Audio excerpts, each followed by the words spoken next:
bahwa tahun 2025, mudah-mudahan pada tahun pelajaran 2025-2026 itu pendekatan deep learning dapat diterapkan di satuan pendidikan. Ini memang sesuatu yang di sebagian masyarakat mungkin masih dianggap baru, walaupun dalam kajian keilmuan, sesungguhnya deep learning ini bukan sesuatu yang baru. Nah, saya ingin memberikan penjelasan dalam kaitan ini. Yang pertama, bahwa deep learning itu bukan kurikulum. Deep learning itu adalah pendekatan dalam pembelajaran, bukan kurikulum. Nah, terkait dengan kurikulum, kami di kementerian belum mengambil kebijakan apapun, sehingga kurikulum yang sekarang ini berlaku di sekolah-sekolah dan di madrasah itu masih tetap dapat terus diberlakukan, baik yang menerapkan kurikulum K13 maupun yang menerapkan kurikulum Merdeka, semuanya masih bisa terus menerapkan dua kurikulum itu sesuai dengan apa yang telah dilaksanakan oleh masing-masing satuan pendidikan. Bahkan kalau Bapak Ibu perhatikan, penerimaan mahasiswa baru tahun 2025 juga secara eksplisit menyebutkan bahwa calon mahasiswa itu adalah mereka yang lulus dari satuan pendidikan tingkat menengah, baik yang menerapkan kurikulum K13 maupun yang menerapkan kurikulum Merdeka. Jadi tidak perlu ada persoalan menyangkut penerapan kurikulum itu, dan itu adalah hasil komunikasi dan koordinasi kami dengan Panitia Seleksi Nasional Masuk Perguruan Tinggi Negeri tahun 2025. Nah, yang kedua terkait dengan pendekatan deep learning itu, sesungguhnya kalau saya baca berbagai referensi sudah mulai diperkenalkan di beberapa negara pada tahun 76. Saya waktu itu baru 10 tahun berarti. Nah, mungkin sebagian peserta webinar ini ada yang mungkin belum lahir ya, guru-guru muda mungkin belum lahir pada tahun itu. Sehingga bukan sesuatu yang baru dalam dunia pendidikan. Dan secara keilmuan saya memang mulai menekuni deep learning itu ketika kuliah S2 di Australia tahun 95. Sudah 30 tahun yang lalu. Kuliah pertama saya itu tentang psikologi kognitif, dan yang saya pelajari salah satunya adalah deep learning itu. Sehingga sekali lagi bukan sesuatu yang baru sama sekali. Bahkan kalau nanti saya jelaskan lebih lanjut terkait dengan hasanah atau tradisi, dan mungkin kita bisa menyebut turoth yang berkembang dalam dunia pendidikan Islam, banyak yang sesungguhnya di dalam tradisi pendidikan Islam itu sudah menerapkan deep learning, hanya mungkin namanya saja yang berbeda. Kalau saya ingat guru saya dulu itu kan menekankan pembelajaran yang mendalam. Beliau mengatakan al ilmu fis sudur wala fis sutur gitu. Ilmu itu ya apa yang tertanam di dalam dada, yang kita pelajari, kita kuasai dengan baik, kita internalisasikan dan kita amalkan, bukan apa yang tertulis di buku-buku. Nah, karena itu maka sebenarnya deep learning itu ada irisannya dengan filosofi pembelajaran dalam dunia pendidikan pesantren dan madrasah yang saya kira itu menjadi bagian dari mahfudzat yang dulu kita hafalkan juga kan ketika masih belajar di madrasah. Karena itu maka sekali lagi sebagai pendekatan dia bukan sesuatu yang baru. Nah, saya sempat melonsing tentang deep learning itu. Ini boleh ya agak promosi pribadi gitu. Ketika saya pidato pengukuhan guru besar di UIN Nusantara Hidayatullah Jakarta tahun 2020, saya menyampaikan pidato tentang pendidikan agama Islam yang pluralistis. Yang di dalamnya PA yang pluralistis itu di antara pemberlakuannya ya meniscayakan adanya pendekatan deep learning itu. Saya berusaha untuk tidak menerjemahkan istilah ini karena khawatir penerjemahan itu justru tidak bisa mewadahi apa yang dikehendaki dengan pendekatan ini. Cuman itu mungkin tidak syumuliah, tidak menyeluruh. Sehingga saya tetap menggunakan istilah deep learning sebagaimana konsep aslinya yang dalam pendekatan pembelajaran itu sering dibandingkan dua pendekatan yang lain, yaitu surface learning dan achievement learning. Mohon maaf ini Menteri kok malah bicara pembelajaran ya. Mohon maaf bukan bicara kebijakan. Tapi nggak apa-apa lah karena menterinya tarbiyah jadi bicara teori pendidikan boleh Pak Yai nggih. Jadi kalau surface learning itu pembelajarannya hanya di permukaan saja. Orang belajar itu hanya pada level learning to know. Ya, sekedar mengetahui saja. Tadi Pak Yai menyampaikan tentang pemahaman, itu masih pada level ini sebenarnya, masih pada level surface. Jadi orang itu belajar, murid itu belajar, mengumpulkan berbagai macam pengetahuan yang dia tidak mengerti maksudnya, tidak mengerti kenapa dia harus mempelajari itu, yang penting dia hafal dan nanti pada saat ulangan itu bisa menjawab berbagai pertanyaan. Nah, kira-kira begitu. Nah, surface learning itu seringkali disebut dengan rote learning. Pembelajaran yang dia sebenarnya hanya ya mempelajari fakta-fakta. Misalnya ditanya siapa ketua umum Pergunu. Nah, itu kan memang hanya satu jawabannya kan. Nah, dia itu Profesor Dr. Kiai Haji Asep Saifuddin Halim. Ya sudah, sekedar tahu saja. Gitu. Nanti kemudian ada pertanyaan siapa Menteri Pendidikan Dasar dan Menengah, yang jawab saja Abdul Mukti. Sudah, setelah itu sudah. Gitu. Tapi pembelajaran yang seperti itu tidak memberikan dampak yang kuat. Tadi Pak Kiai menyebutkan kaitannya dengan perubahan perilaku dan juga makna dari apa yang dipelajari oleh murid-murid. Pak Kiai izin saya sekarang mulai mempopulerkan penggunaan istilah murid dibanding siswa gitu. Dua-duanya boleh kita pakai atau misalnya peserta didik, tiga-tiganya boleh kita pakai ya. Tapi saya merasa lebih nyaman menggunakan istilah murid karena tidak perlu nanti menyebut misalnya kalau siswa kan ada siswi gitu. Yang siswi kadang-kadang protes kok kami nggak disebut gitu kan. Ya, misalnya begitu. Karena itu supaya lebih mudah dan penyebutannya ini juga memiliki akar yang kuat dalam tradisi pembelajaran khususnya di dalam tradisi pendidikan Islam, saya itu nyaman menggunakan istilah murid. Nah, murid itu belajar pengetahuan saja, yang akhirnya kemudian ketika ulangan, ya mungkin belajarnya itu ya mengerjakan soal saja, sehingga guru itu sibuk memberi banyak soal dengan buku-buku LKS kan, lembar kerja siswa, yang akhirnya murid sibuk menjawab soal, kemudian diberi nilai, tapi kemudian apa dan mengapa dia mempelajari itu tidak cukup untuk kita membangun generasi yang alim gitu. Kan dia sekedar tahu tapi tidak pada level alim. Nah, sehingga fakta-fakta itu dalam teori belajar disebut dengan declarative knowledge. Gitu. Declarative knowledge. Knowledge about fact. Pengetahuan tentang fakta-fakta. Nah, ini penting, bukan tidak penting. Tetapi tidak cukup. Tapi tidak cukup. Nah, yang kedua itu pendekatan disebut dengan achievement learning. Pembelajaran yang orang itu orientasinya itu pencapaian. Jadi yang penting saya dapat nilai berapa, skor saya berapa, saya ranking berapa, dan sebagainya. Yang kadang-kadang dia itu semangat belajar untuk sesuatu yang nanti keluar dalam ujian, yang tidak keluar tidak dipelajari. Kira-kira begitu.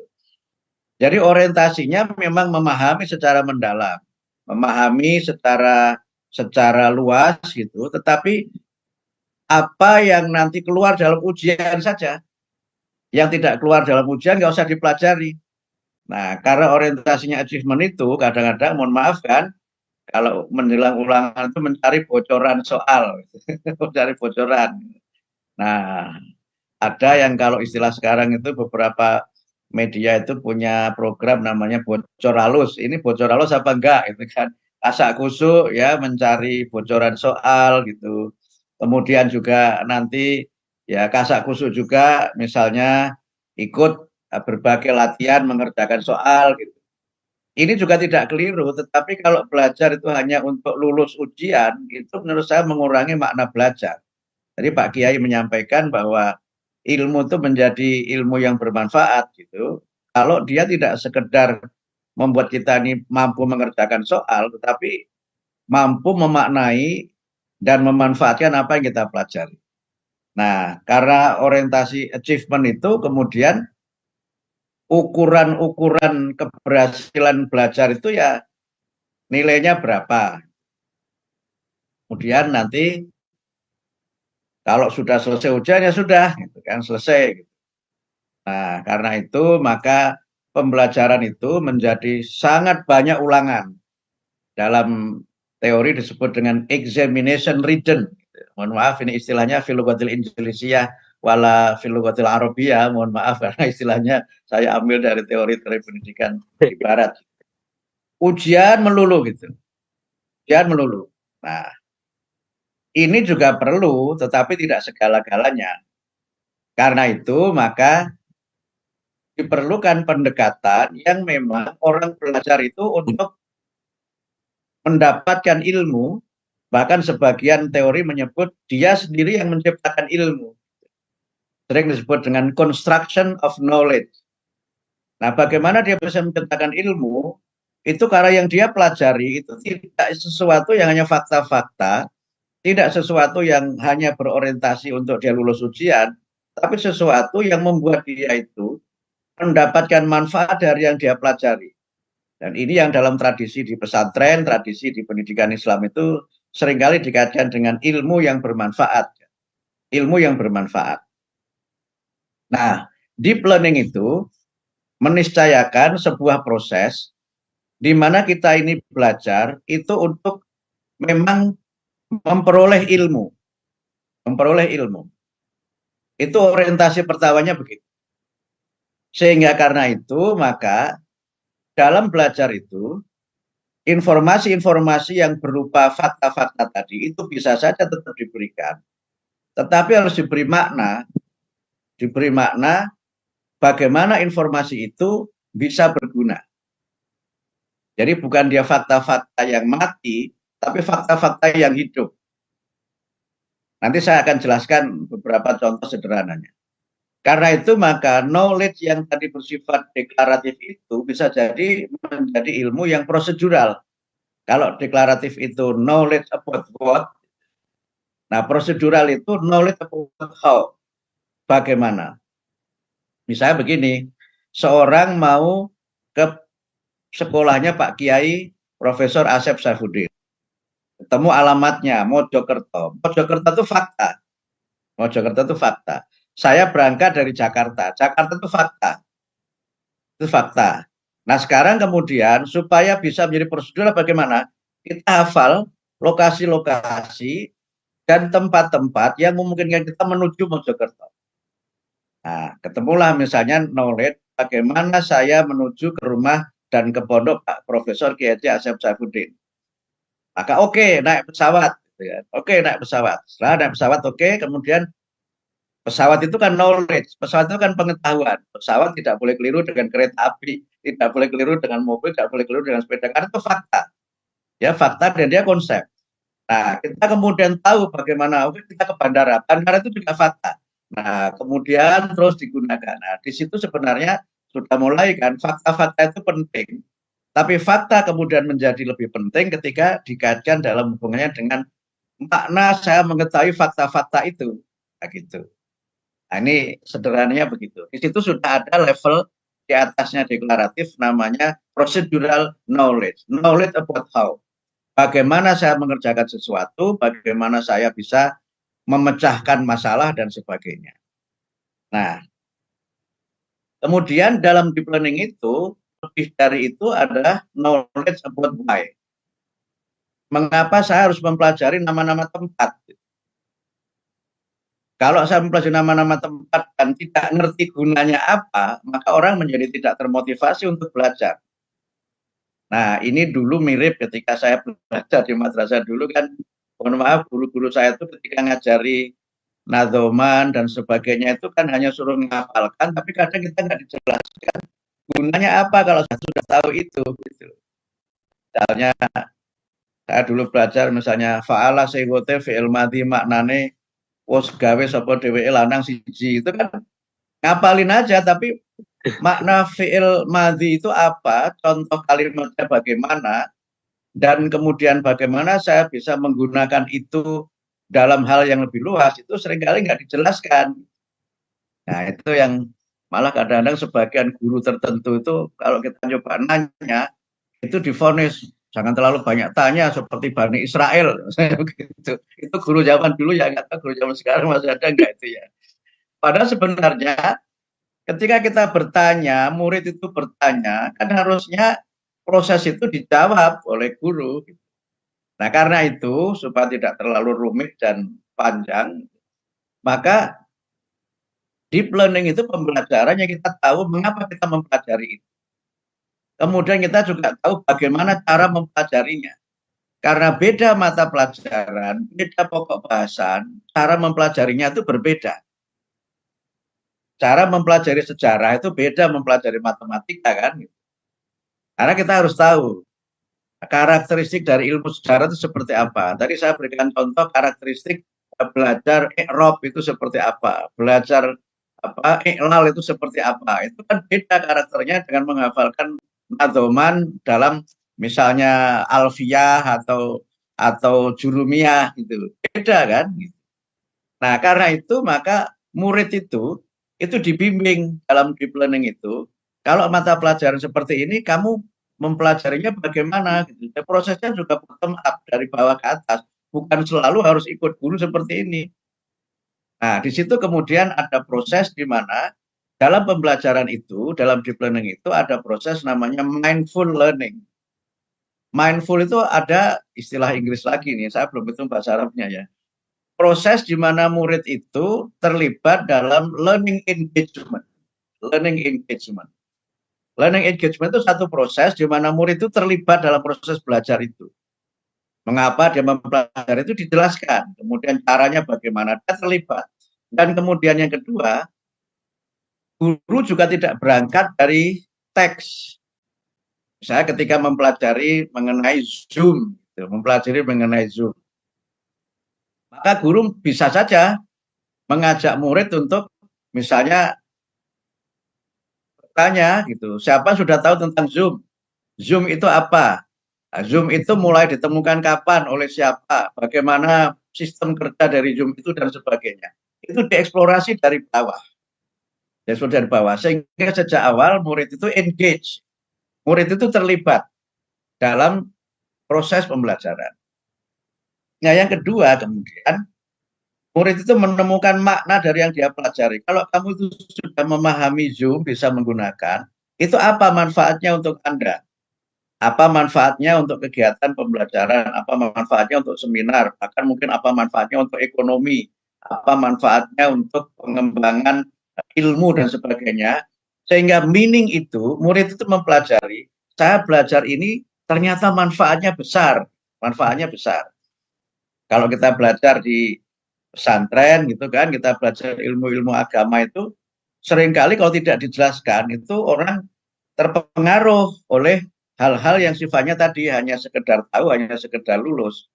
Tapi kalau dia bisa menemukan manfaatnya, oh ternyata dulu yang diajarkan Pak Kiai itu ini ya manfaatnya. Sehingga banyak hal itu kemudian bisa digunakan pengetahuan itu untuk hal-hal baru yang mungkin tidak terjadi pada saat dia belajar. Pada saat dia belajar. Yang itu tadi Pak Kiai menyebutkan banyak murid-murid Kiai yang alhamdulillah sudah belajar di luar negeri.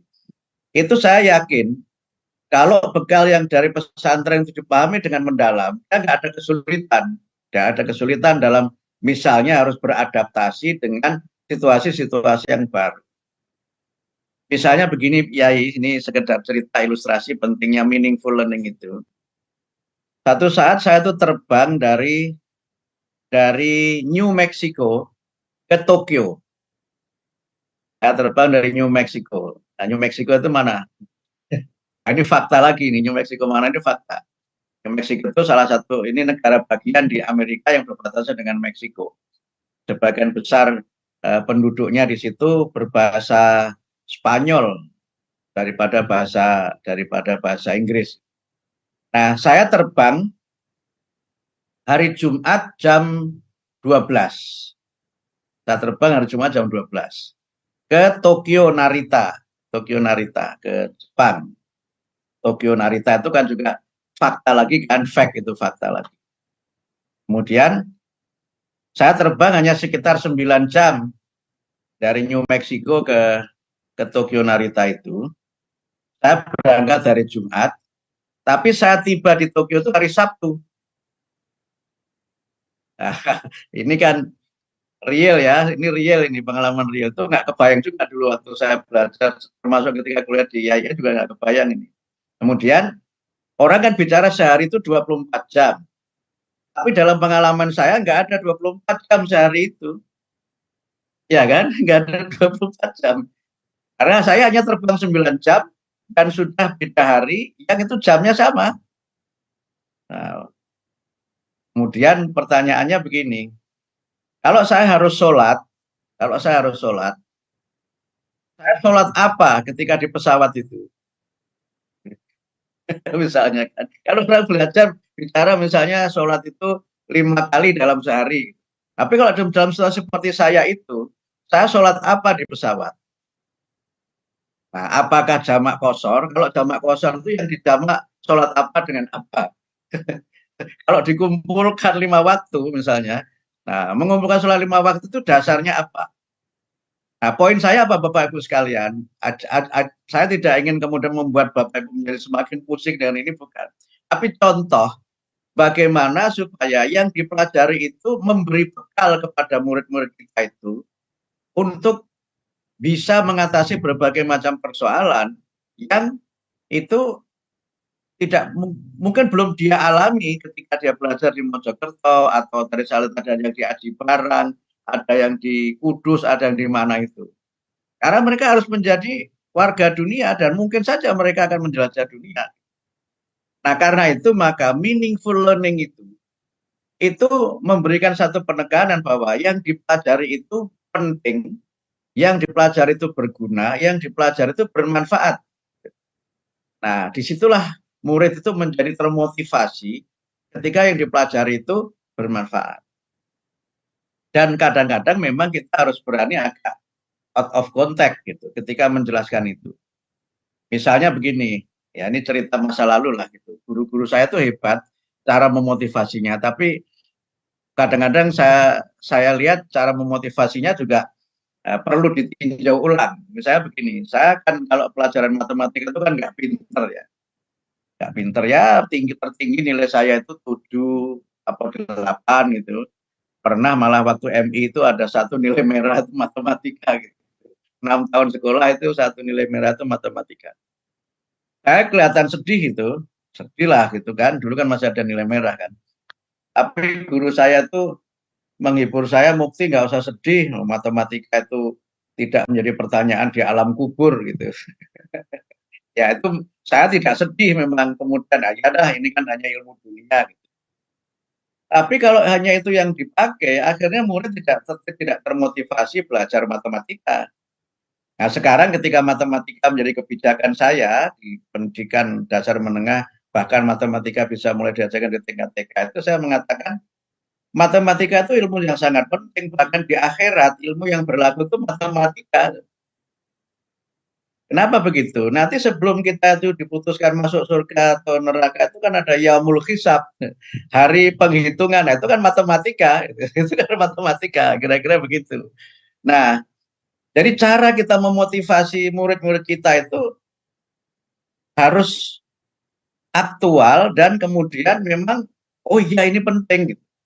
Misalnya begini lagi kan, misalnya ketika kita sholat menghadap kiblat, nah itu kan sholat menghadap kiblat, itu kan harus ada perhitungan falak. perhitungan falak. Kalau dari Bu Inung ini posisi di mana Bu Inung? Jakarta ya?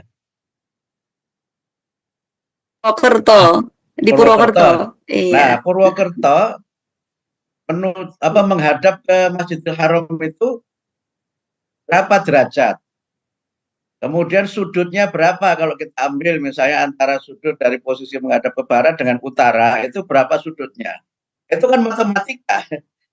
Itu kan matematika. Jadi kalau kita ingin sholatnya itu syatrul Masjidil Haram gitu, selain juga dengan kita sudah lihat mustaqbilal kiblati, kalau di Edu kan ditambahi ya mustaqbilal kiblati adaan gitu kan. Kalau makmum ya makmum kan gitu kan. Jadi misalnya ya, usolli fardhu dhuhri arba'a rakaatin gitu kan.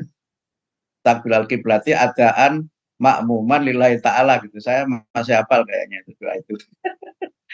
Nah itu kalau nggak ngerti matematika nggak bisa itu gitu. Nah lalu bagaimana hubungan matematika ini dengan Quran? Nah, Quran kan menyebutkan dimanapun kamu berada, fawali wajhaka syatrul masjidil haram. Dimanapun kamu berada, kamu harus menghadap masjidil haram. Sehingga matematika itu ada hubungannya dengan memahami Al-Quran. Gitu. Nah, sehingga jangan sampai belajar matematika itu disengage, itu terpisah atau separate dengan ilmu-ilmu yang lain. Kalau ilmu yang dipelajari itu terpisah, maka dia tidak menjadi meaningful dan tidak belajar yang mendalam. Gitu. Nah, karena itu maka saya buat contoh lagi matematika lagi. Misalnya di antara ayat yang disebutkan di Al-Quran eksplisit mengatur tentang pembagian waris. Gitu. Itu kan eksplisit itu. Pembagian waris itu kan disebutkan eksplisit. Nah, pertanyaannya, kalau kita nggak ngerti matematika, nggak bisa bagi waris itu. Nggak bisa bagi waris kan? Kalau seorang suami meninggal, punya seorang istri, punya 4 orang anak. Ya kan? Itu kan nanti beda ngitungnya dengan seorang suami meninggal, punya seorang istri, tidak punya anak. Kemudian kalau anaknya itu laki-laki, ada anak perempuan, ngitungnya bagaimana? Oke, perempuannya dapat asobah, asobahnya mengikuti anak laki-laki. Tapi separuh dari berapa? Itu kalau nggak ngerti matematika bagi warisnya keliru. Bagi warisnya keliru. Poin saya apa? Banyak hal yang kita pelajari itu berkait dengan ilmu yang lain. Gitu. Saya agak banyak memberi contoh ini soal-soal agama karena ini kan komunitas NU ya yang sangat kuat dengan agama. Misalnya air gitu. Kalau kita bicara fikih itu kan toharoh awal-awalnya kan selalu kita bicara mengenai jenis-jenis air ya. Kalau kata Joshua air ada banyak itu kan kata Joshua. Kalau fikih itu kan air kan hanya ada 3 kan sederhananya kan ada 3. Ya air yang mutlak yang suci mensucikan, kemudian air mustakmal ya suci tapi tidak mensucikan dan air yang najis atau mutanajis itu kan airnya jenis itu. Kemudian diberi contoh kan, diberi contoh. Misalnya apa? Air suci mensucikan itu apa? Dulu dikasih contoh misalnya mohon maaf ya, itu ya air laut itu kan suci mensucikan. Mungkin sungai yang airnya banyak. Tapi pertanyaannya, apakah air laut sekarang itu masih suci mensucikan? Pertanyaannya kan begitu. Nah, nanti mungkin orang ahli kimia ini menjelaskan tentang itu. Termasuk dulu kita pelajari air hujan itu kan juga termasuk suci mensucikan kan. Nah, pertanyaan berikutnya, apakah air hujan sekarang itu masih suci mensucikan? Karena kandungan polusi di awan itu tinggi sekali dan kemudian polusi berbagai macam kotoran yang ada di awan itu kemudian jatuh ketika air hujan itu turun. Nah, ini kemudian menjadi aspek lain dalam deep learning itu selain hubungan antar ilmu adalah pelibatan proses berpikir yang kita sering menyebut dengan critical thinking, berpikir kritis. Nah, pertanyaan-pertanyaan yang tadi dalam tanda petik agak nakal itu mungkin saja muncul ketika murid kita itu sedang mendengar penjelasan dari Bapak Ibu guru. Karena dalam proses belajar, anak itu otaknya berpikir terlibat. Dia mencoba memahami yang disampaikan Pak Guru seperti apa, Bu Guru seperti apa, hubungan dan pengalaman hidup saya seperti apa, hubungan dengan kebutuhan sekarang seperti apa, ke masa depan seperti apa. Ini yang kemudian disebut dengan proses deep learning itu. Nah, gitu. Nah, sehingga karena itu maka dalam proses deep learning itu suasananya berjalin dengan sangat akrab sehingga pembelajarannya gembira, joyful. Nah, jadi mindful, meaningful dan joyful, menyenangkan. Nah, menyenangkan ini kan dulu sering ya, sebelumnya kan ada istilah PAIKEM ya, pembelajaran PAIKEM yang populer itu kan menyenangkan. Menyenangkan itu kan dimaknai fun learning. Cuma seringkali karena beberapa pendidik itu kurang memahami, akhirnya apa? Fun learning dimaknai sebagai funny learning, melucu gitu. Yang melucunya itu kadang-kadang melucu yang tidak ilmiah dan tidak mendidik. Misalnya melucu dengan, mohon maaf, misalnya body shaming istilah sekarang itu. Eh, si kuntet, nah, misalnya begitu kan, misalnya begitu ya. Si hitam gitu. Itu kan body shaming yang orang belum tentu suka dengan itu kan. Nah, melucu. Karena itu joyful. Nah, dalam beberapa hal mungkin ada irisannya dengan fun learning, tetapi lebih dari itu. Pembelajaran itu menjadi menggembirakan. Karena murid antusias. Kenapa murid antusias? Karena dia merasa terlibat. Dia merasa dihargai dalam proses itu. Karena itu dalam deep learning itu, guru tidak boleh menunjuk kepada murid yang sama. Semua murid harus diperhatikan. Jangan murid itu saja. Jangan murid yang itu saja. Karena itu maka dalam proses mindfulness itu, ada proses di mana semua murid harus dihargai. Bahwa dia hadir itu dia betul-betul hadir. Tidak sekedar dipanggil ketika mau masuk pelajaran kemudian dipanggil namanya. Dan kemudian setelah itu nggak pernah disebut sama sekali. Bukan begitu. Kehadiran dia harus dimaknai. Pengalaman dia dalam hidup itu harus diberi ruang untuk dia menyampaikan. Itu mindfulness-nya di situ. Tapi juga termasuk dalam mindfulness itu, murid diberi kesempatan untuk melakukan refleksi. Dengan tujuan belajar seperti ini, kira-kira Anda sudah menguasai seberapa? Sudah menguasai seberapa? Nah, kemudian kekurangan Anda di mana? Itu murid tahu sebenarnya, cara melihat dirinya itu tahu, dan guru nggak usah memberikan vonis. Nggak usah memberikan vonis, kamu itu begini, salah, enggak. Bimbing mereka untuk menemukan kekurangannya di mana, kelebihan di mana, terus dibimbing lagi. Kalau kamu merasa di situ kurang, caranya bagaimana? Diberi kesempatan dia untuk itu, sehingga dalam proses mindful learning itu ada proses reflection. Nah, reflection itu bahasa agamanya itu zikir. Gitu. Zikir itu kan walladzina idza fa'alu fahisyatan aw dzalamu anfusahum dzakarullah. Kalau dia sudah berbuat salah, dia ngerti salahnya di mana, dia ngerti cara memperbaikinya. Itu kan mindful learning sebenarnya gitu. Itu mindful learning gitu.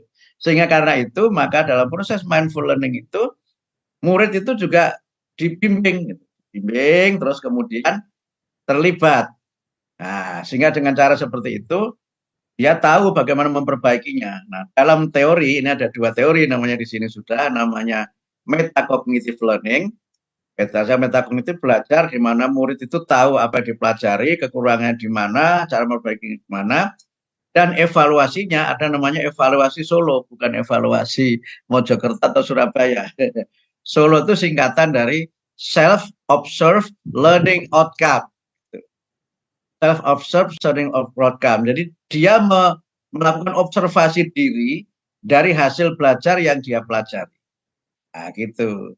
Nah, itu mindfulness-nya itu di situ. Nah, kemudian meaningful-nya, oh saya belajar ini gunanya ini, saya belajar ini gunanya ini, dan seterusnya. Sehingga nanti ada penerapan ilmu di berbagai konteks. Penerapan ilmu di berbagai situasi. Tadi saya contohkan beberapa dalam kaitannya dengan ilmu-ilmu agama. Sehingga tadi saya contohkan, orang belajar Al-Quran hadis itu tidak berarti terpisah dari matematika. Orang belajar Quran hadis tidak berarti terpisah dari misalnya fisika. Tidak juga terpisah dari misalnya ilmu biologi, itu kan. Terkait itu, gitu. Nah, disinilah sebenarnya ketika Quran bicara mengenai tumbuh-tumbuhan, itu kan ada tumbuhan yang ma'rusyat dan ghairu ma'rusyat, itu kan. Tumbuhan yang buahnya itu ada di atas dan tumbuhan yang buahnya ada di bawah. Itu kata Al-Quran begitu. Nah, guru itu mengeksplorasi muridnya. Coba berikan contoh buah-buah yang tanaman-tanaman yang buahnya di atas. Itu kan murid diajak terlibat. Kemudian menjelaskan. Nah, ayatnya dia hafal, contohnya dia temukan, dan seterusnya. Ini nanti dari pelatihan mindful learning ini, nggak jadi bicara kebijakan ini, mohon maaf. Nah, di situ kemudian dia menemukan, oh ternyata asyik ya, gitu. Asyik ya saya mempelajari, ternyata saya menghafal ayat ini, pemahamannya dia tentang ayat semakin mendalam, kaitannya dengan ilmu biologi juga dia miliki, kemudian nanti dibimbing lagi. Nah, bagaimana supaya kita bisa hidup sehat? Ya makan buah. Quran kan menyebutkan begitu. Kulu mimma fil ardi halalan thayyibah, seterusnya itu dikaitkan. Nah, dia menjadi menyenangkan karena yang dipelajari ternyata berguna dalam kehidupannya. Yang dipelajari itu dari Pak Kiai menyampaikan, itu menjadi modal dia untuk bisa bekerja, dia bisa bertahan hidup, modal dia untuk mendapatkan penghidupan dan kehidupan. Sehingga mengajarinya di situ life skill, dan yang ditekankan itu selain hard skill, keterampilan-keterampilan motorik atau keterampilan-keterampilan teknis, itu juga perlu diajarkan soft skill, keterampilan-keterampilan yang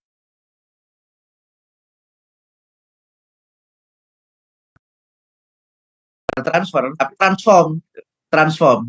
Kalau transfer itu kan dari A masuk keluar A, itu transfer. Kalau transform, masuk A, keluarnya bisa A aksen, bisa bentuk-bentuk lain dari A itu.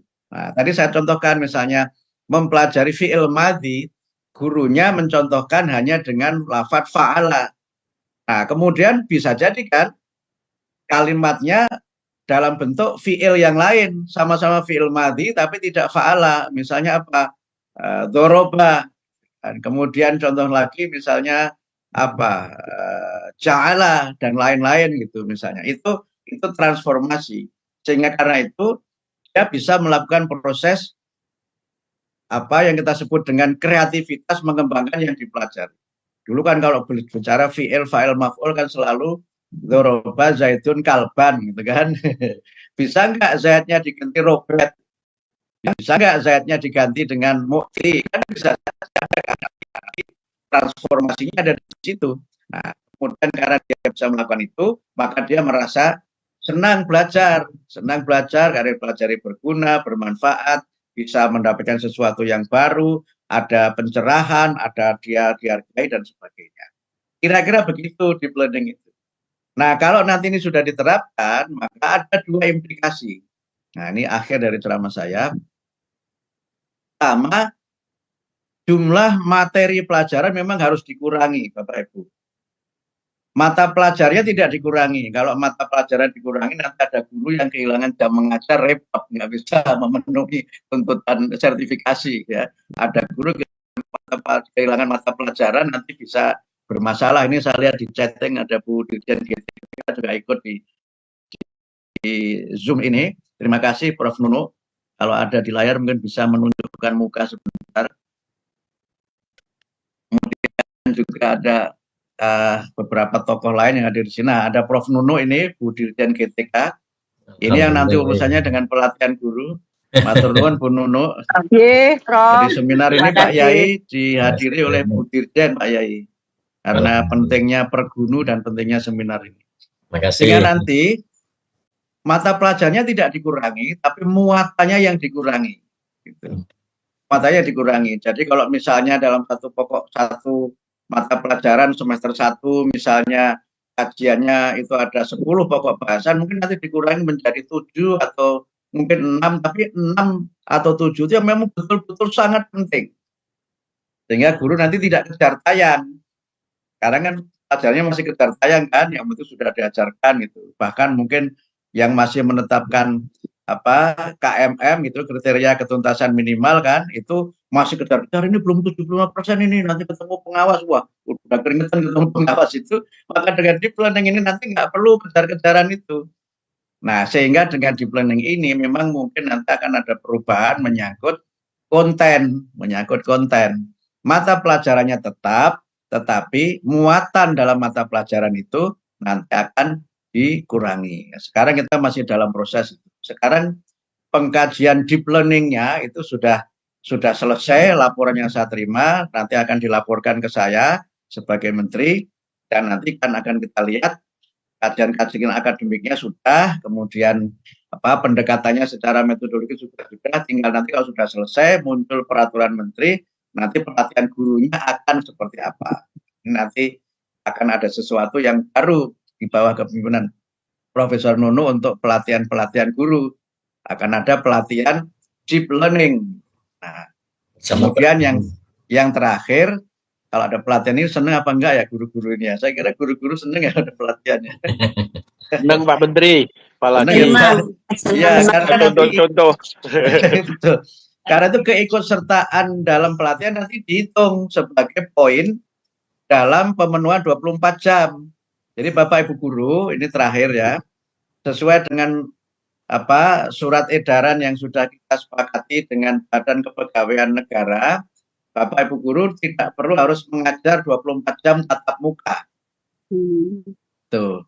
Jadi tatap mukanya itu tidak harus 24 jam. Boleh 9, boleh 12, boleh 16. Pemenuhan 24-nya itu bisa melalui ikut pelatihan. Kan guru yang sudah sertifikasi harus ikut pelatihan berapa Bu Nunu? 20 jam ya? Atau berapa itu. Nah, nanti itu dihitung, ikut pelatihan itu dihitung. Organisasi seperti menjadi pengurus pergunu, itu bisa dihitung nanti sebagai konversi pemenuhan 24 jam. Nah, nanti kemudian membimbing, mendampingi murid, itu juga dihitung. Nah, sudah disiapkan konsepnya oleh Prof. Nunu itu. Sehingga nanti ketika ada murid yang tidak sholat, itu guru nggak boleh mendiamkan, karena nanti guru itu masing-masing punya murid bimbingan. Kalau di dosen itu istilahnya penasihat akademik. Nah, nanti di sekolah-sekolah juga ada guru-guru yang punya bimbingan murid itu nanti mengawasi, ini kok anak saya, bimbingan saya nggak belajar, ini kok dia seperti galau dan sebagainya, itu nanti dihitung juga sebagai bagian dari konversi pemenuhan dari 24 jam. Jadi Bapak Ibu dengan peraturan yang baru, itu tidak perlu harus jadi guru yang door to door, minal madrasah ilal madrasah gitu, hanya memenuhi 24 jam. Nah, nanti tetap saja istiqomah gitu, guru yang mengajar di satu sekolah saja, pemenuhan 24 jamnya itu dari berbagai tugas lain yang melekat dalam profesi guru. Nah, saya kira begitu untuk deep learning, dan mohon maaf saya tidak bisa menjelaskan, ternyata saya sudah bicara hampir 1 jam ini, dan saya sudah dikasih tahu protokol kalau saya harus segera selesai karena harus segera ke bandara. Tapi poin saya Bapak Ibu sekalian, itu kira-kira strateginya deep learning seperti itu. Sehingga apa yang selama ini berkembang dalam tradisi pendidikan agama, mempelajari ilmu yang mendalam, ilmu fisudur, wala fisutur gitu, kemudian ya ilmu yang bermanfaat gitu, ilmu nafi'un, ilmu yang bermanfaat juga bisa kita capai dengan cara itu, dan kemudian kita belajar bukan untuk lulus, tapi untuk mendapatkan ilmu. Karena kalau untuk lulus itu bisa jadi nyontek supaya dia lulus itu kan begitu kan. Bisa jadi dia curang, cari bocoran tadi. Tetapi kalau orientasinya ilmu, keluar atau tidak keluar dalam ujian, dalam tes dia belajar. Nah, yang super terakhir Pak Kiai Profesor Asep, kami menyampaikan terima kasih masukannya, dan sebenarnya kami juga sudah 95% ya mengkaji tentang ujian itu sudah 90%, dan nanti akan ada format baru yang barangkali berbeda dengan sebelumnya, dan bagaimana bentuknya ya tunggu sampai ada pengumuman resmi dari kami. Tapi masukannya saya sangat mengapresiasi, dan juga Pergunu yang juga selama ini dalam beberapa kali kesempatan dialog-dialog di kementerian juga selalu hadir dan menjadi mitra strategis kami dalam memajukan pendidikan bermutu untuk semua. Ya, dengan cara begitu, dengan deep learning itu mudah-mudahan pembelajarannya menjadi lebih berkualitas, pembelajaran yang berorientasi kualitatif bukan kuantitatif, dan juga bukan achievement sekedar lulus ujian, tapi memang belajar di mana kita melakukan transfer knowledge dan transformation of knowledge gitu, supaya murid-murid kita ini semakin termotivasi untuk belajar dan apa yang dipelajari bermanfaat untuk kepentingan dia pribadi dan juga bermanfaat untuk kepentingan memajukan bangsa dan memajukan negara. Saya kira begitu, Ibu Moderator. Mohon maaf, saya tidak bisa ikut berlama-lama bertanya jawab. Mudah-mudahan pertemuan pertama dengan Pergunu ini bermanfaat dan Amin, ya Allah. kemudian pada waktunya ketika di planning ini nanti diterapkan, Bapak Ibu guru khususnya keluarga besar Pergunu dan seluruh peserta webinar ini juga nanti bisa menerapkannya dalam pembelajaran di sekolah Bapak Ibu masing-masing. Saya kira demikian dan satu lagi informasi saja tidak terkait dengan deep learning tapi pendidikan karakter. Kemarin kami baru saja melonsing 7 kebiasaan anak Indonesia hebat. Ini juga bagian dari kebijakan baru dalam rangka membangun generasi kuat dan membangun pendidikan karakter. Kemudian juga ada senam Indonesia hebat yang ini timnya Bu Nunuk yang merancang dari Balai Besar Guru Olahraga. Senamnya sudah kita launching dan hanya 10 menit itu bisa kita ajarkan di sekolah-sekolah, di madrasah sebelum pembelajaran dimulai. Jadi sebelum masuk kelas itu dimulai dengan senam, namanya senam Indonesia Hebat, kemudian menyanyikan lagu Indonesia Raya, kemudian doa bersama, baru masuk kelas. Itu yang nanti akan menjadi kebijakan kami di tahun 2025 dan sudah ada surat edaran yang nanti kami tanda tangani bersama antara Menteri Pendidikan Dasar dan Menengah, kemudian Menteri Dalam Negeri dan insya Allah juga Menteri Agama. Jadi ditandatangani bertiga sehingga 7 kebiasaan anak Indonesia hebat itu sekaligus juga senam anak Indonesia hebat juga menjadi kebijakan pendidikan dasar menengah dalam rangka membangun generasi yang kuat, generasi yang memiliki karakter, dan generasi yang mudah-mudahan bisa menjadi pelanjut perjuangan kita di masa yang akan datang. Saya kira demikian, mohon maaf tidak ada waktu untuk saya bisa bertanya jawab, walaupun saya tahu yang angkat tangan sangat banyak, mudah-mudahan angkat tangannya bisa disimpan untuk pertemuan kita yang akan datang. Begitu ya Bapak Ibu sekalian, mohon maaf. Saya izin tutup dengan ikhtitam NU. Wallahul muwaffiq ila aqwamit thoriq. Assalamualaikum warahmatullahi wabarakatuh.